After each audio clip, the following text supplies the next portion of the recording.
Hello, in this video, we're going to talk about some equations that you should memorize before you sit down to take the IB physics exams. You will, of course, on the exams have your dear best friend, the data booklet with you, which has just about everything you need equation-wise to succeed on the fun and exciting IB physics tests. But there are a couple equations not in there that would be very handy to know off the top of your head, so here they are. Okay, the first one is one that you hopefully don't have to do any work to memorize, haha, pun intended, because this should be a definition that you know very, very well at this point in your physics career.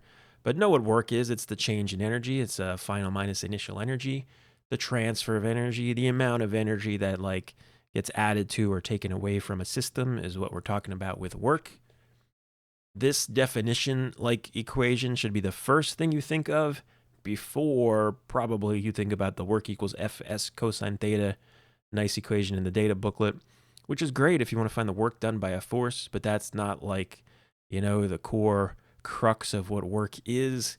So this should be your first thought. How much energy got added? How much energy got taken away? What was the change in energy? That's the best way to find work. Something you almost don't need to memorize because in the data booklet it basically says this. It just says it in a weird way. It says delta W over delta T, which is bananas. Nobody in the world says it like that. I don't know what the IB's doing. It's delta E over delta T, dE over dt if you like calculus. It's the rate of change of energy. It's the rate that energy gets transferred. So we're talking about a rate. So just don't get confused by the delta W thing. And the other thing you need to know is how to find an average velocity slash speed. This is the only time that you can get away with being like, oh, velocity, it's like divide meters by seconds. That's pretty bad if that's what you think velocity means, but that would give you an average.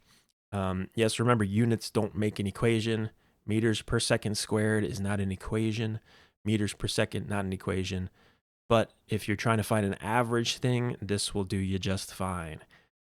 Pretty rare that we care about the average.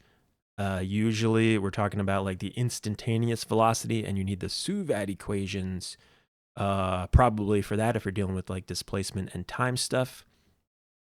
Because remember, because of fun calculus reasons, those equations sometimes have like 1/2s and 2s and stuff baked into them.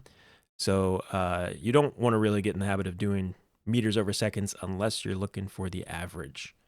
Remember, the velocity is a vector, so it goes with the displacement vector thing. Speed is a scalar, so it goes with the distance scalar thing. Okay, standing waves is the biggest set of equations probably that you need to spend some time memorizing. This is like the really big gap in the data booklet, if you ask me. They want you to be able to derive these and know how these work from like the boundary conditions of the standing waves. There's not even a section in the data booklet. It's like a whole section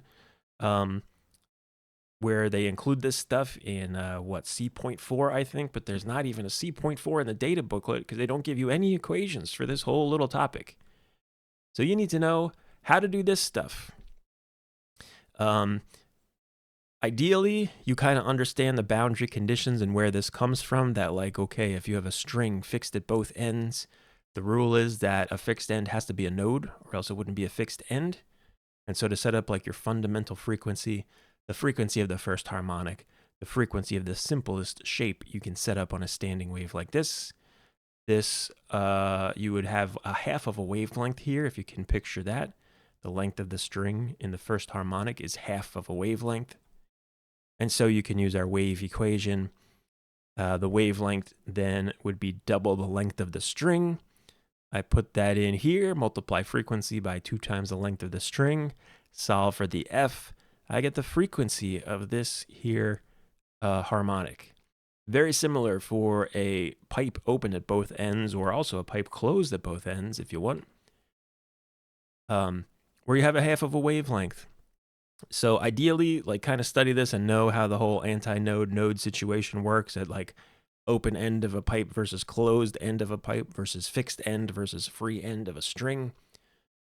But you want to be able to get here for these kind of situations and know that if you have the pipe closed at one end, is another one they bring up a lot because it's different.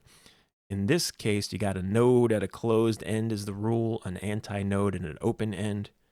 So the simplest way you could do that is with just a quarter of a wavelength. Then the wavelength is 4 times L. Put that into the wave equation, solve for F, you get this. So if you like close one end of the pipe, the frequency cuts in half. This is one that they talk about sometimes. All right, so these are the equations. You got to know these. Either be able to sketch them out quickly and do these, practice these enough that they become like second nature, or maybe more realistically, just memorize them. You also want to memorize the rule about the harmonic number. When they say the third harmonic, the fourth harmonic, whatever, that just means the frequency of that harmonic is defined as n times that fundamental frequency. So the frequency of the third harmonic of something is just triple the fundamental frequency. In other words, you like put a wave on there that's 1/3 the wavelength of the first harmonic. All right, so this is another one to memorize, the frequency of the nth harmonic, we could say.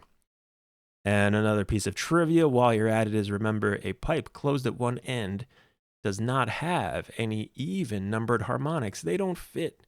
You can't do it. Try to draw it, it won't work.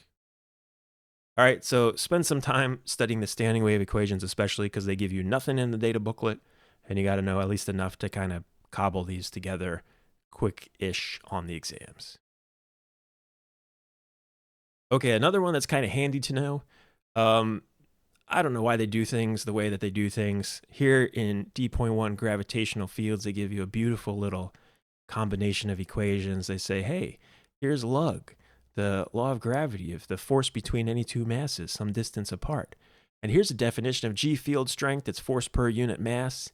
And so if you take the whole equation for lug here and put that in for F, G times M over R squared, and divide an M, well, one of the M's goes away and you get this. Another really nice way to find G field strength some distance away from like a planet or something big M. They don't do the same thing here for E field strength, even though you can do it and will do it and will need to do it, medium often.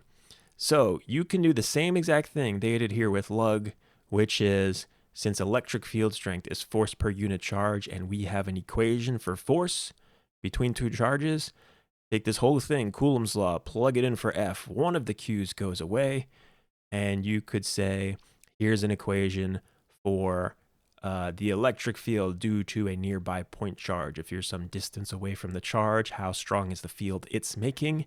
This is how you do that. You're just doing F over Q with this whole equation for F.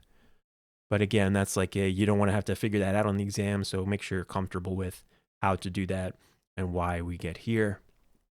And use right above D.1 as a good little reference that you can kind of like, if you see the matrix here, you can kind of one-to-one translate the G stuff into the E stuff and get this little missing piece. Remember, these equations give you magnitude only, and so you need to know the rule about E field direction as well, that if you're near a positive charge, the field points away. If you're near a negative charge, the field points towards it, because officially the rule is the E field shows you which way a force would be if you put a positive test charge there.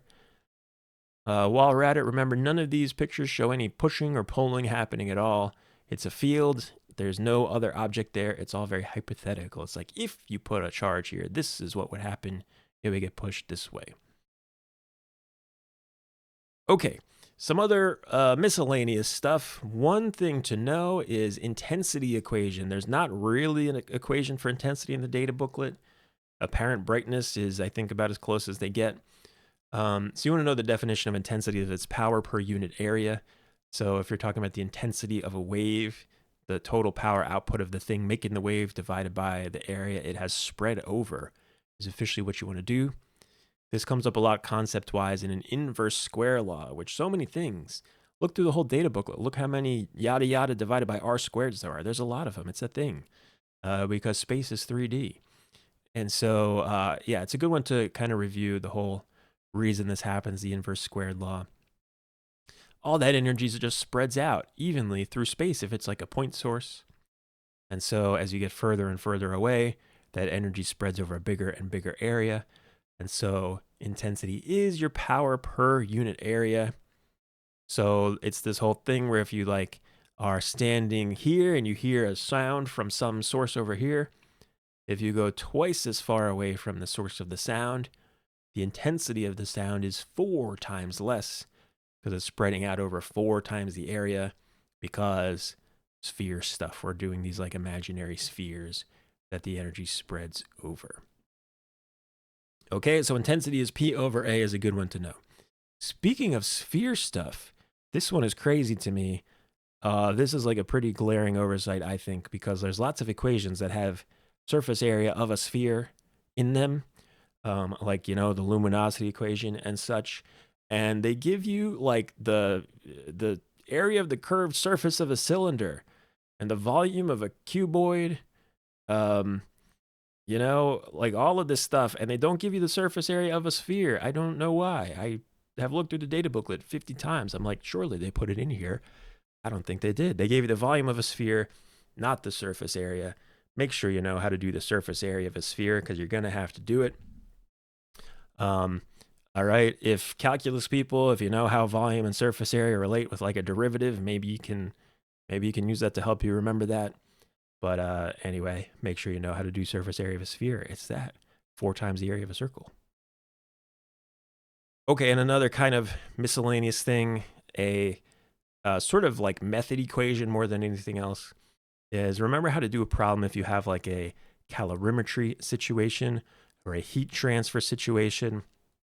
A great way to set these up, if you have like 2 things in contact, or you do the whole like you drop a hot piece of metal into some cool liquid or something, and the metal cools down and the liquid heats up.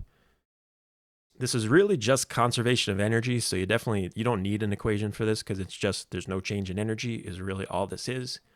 But a good way to do it and a good like method for doing these quick is the Q lost equals negative Q gained. Add up the amount of energy lost by all the things in your system, like heat, like thermal energy. Add up all the heat, thermal energy gained by our objects in the system, and they should be equal in size. Yeah, because like if you got a warm thing and a cool thing, the warm thing transfers 100 joules of energy to the cool thing. And so you can do, often it's something like this, where the MC delta T's are the same, but one of them you make negative to make the math all work out right. If it helps at all to say Q lost plus Q gained equals 0, that's really the idea we're going with here, is it's like a conservation of energy. There's no net loss or gain, and so things just have to balance out. Remember, it's not always MC delta T. If you have like ice in water, the ice can melt and then heat up. So you can have any combination of MC delta T and M times L on either side of these equations, depending on what's going on. So this is like a instructions equation, not a just plug stuff in equation. You have to do lots of thinking to solve these kind of problems. What's actually physically happening? Are things heating up? Are things cooling down? Are things changing phase? And assuming all the energy stays in your system, you can do this.